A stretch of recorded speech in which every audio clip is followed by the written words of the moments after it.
Well, the Beetle box just arrived, and I thought I would open it with you. And I'll tell you, given what an exciting and compelling job that guy from the Beatle fan club did the other day, I really, I really shouldn't do this because he did such an exciting job of it that I'm not sure I can compete, but I'm going to try. Okay, so here it is. We'll open it together. It's so exciting. I'm such a nerd. Loser! Anyway, no, this is actually going to be quite cool.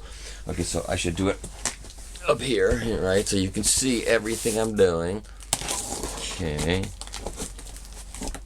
And I'll tell you, the stereo box, I had trouble getting that sleeve off the front of it. That thing that went around it, I had to rip it. I heard there was a technique to get it off. But you know what? You shouldn't have to learn a technique to disassemble the packaging for a box. That's my take on things. Oh, I've got all kinds of plans on how I'm going to play this starting tonight. I'm going to play this tonight. You know, I visited a friend in Washington, and another friend of mine brought over a copy of the very first pressing of Please Please Me. The very first pressing of Please Please Me had the old Parlophone label. It was only in print for a very short period of time.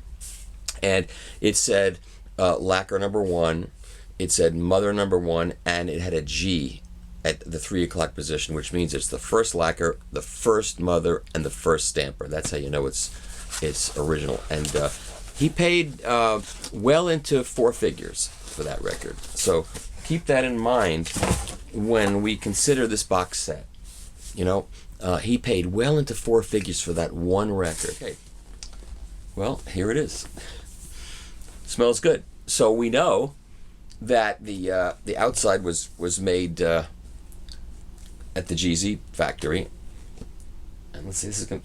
Oh, the back. Let me talk like the guy from the Beatles Club. Okay. Now on the back here we have pictures of all the album covers. Here we got the box. Opens up nicely. Do not eat. Do not. It's silica gel. Do not eat it.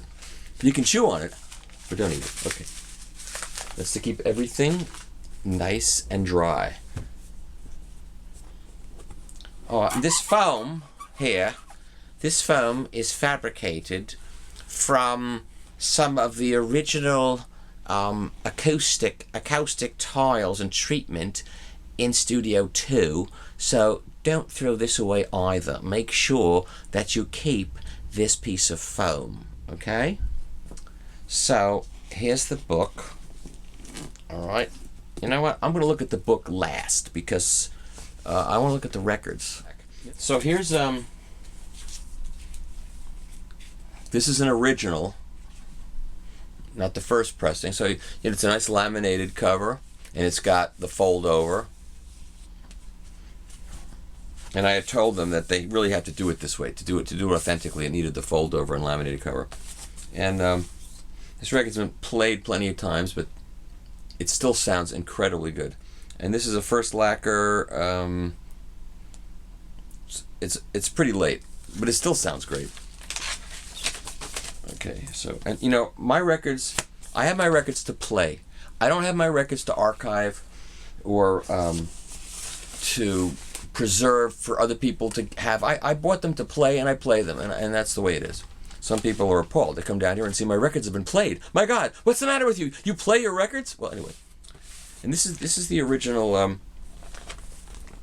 Important. Take good care of your records. Check your gramophone stylus regularly. Check your watch. Check your gun at the door. Okay, so that's the original, and here's the reissue. Now, obviously, the reissue is going to be, whiter. We have to remember, these cannot be exactly like the original, but the point is, if they're done correctly, they are a reasonable facsimile. And this is a very reasonable facsimile. The colors are not quite as rich, so you can see, but it's pretty damn close. And probably This is more, the reissue is actually more accurate. This is a little too red. Okay, and the back, same thing. Everything is there. Use Emitex. I mean, it duplicates it exactly. Printed and made by Ernest J. Day and Company Limited, London, and it just really covers the waterfront. Let's see what the record looks like. It doesn't have the same. Oh, see, this has got the original label. If I drop one of these on camera, it's going to be damn embarrassing. You know what else? They put HM on it, Harry Moss. I mean, it's just a little cool thing that, you know, I don't think the stereo box came close to this they didn't do that on the stereo box. Harry Moss was the original mastering engineer at EMI, and they put Harry Moss in there. And then it also says here, FU. No, it doesn't. Okay, and this looks really nicely pressed. This looks great. And my box was sealed, so nobody went through it to make sure that it was good for me.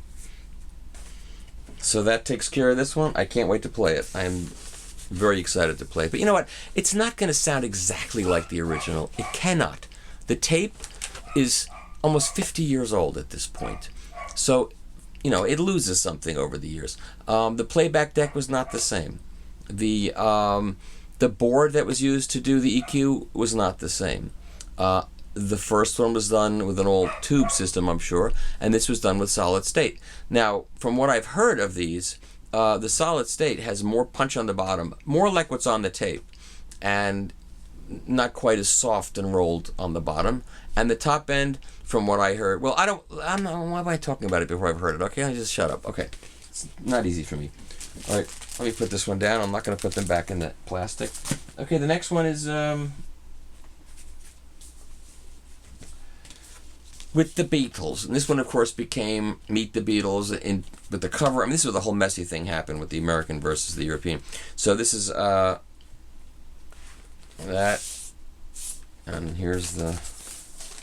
Okay. So, do I really have to show all these? I'm thinking about it, but do I really show all these things? I mean, okay, I'll do it. Why not? I'm here, I got it, I'll do it. And here's the reissue. I just want to see. I'm not going to take it. All right, I'll take one part of the phone out. I'm not going to pull them all out of it. I'm not going to do that to you. I'm not going to do it to you, and I'm not going to do it to me. Okay? So, how does it compare? It's pretty good. It's a little. This is the reissue is a little more black and white, and there's a little more sepia seeping into here. You can see that the difference in the white, but that could be age. You know, we don't know. This is a little whiter, but I think it's age to a great degree. Otherwise, it looks really exact. And let's see how this one looks.